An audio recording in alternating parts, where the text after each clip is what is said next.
Yun guys, may sasabihin daw siya para sa inyo pag yung tapos sa kanina. Isa pa.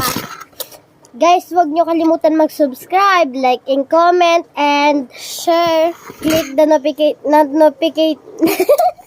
notification bell.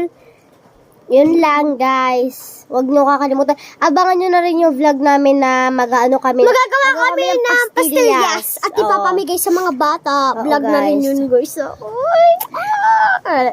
Ano guys, sana guys lagi kayong mag-update sa amin. Mag-abang ng mga any vlogs namin. Yes. Ngayon na kami nakaano ulit kasi thank you sa mga nag-like pala sa amin, guys. Thank you. I love you. Mahal na mahal namin kayo. Thank you sa support, kahit 4 or 3 likes lang, masaya na kami, guys. Oh, yes, guys. Kasi gusto namin magkaroon ng like. Bye. Dito na tatapos.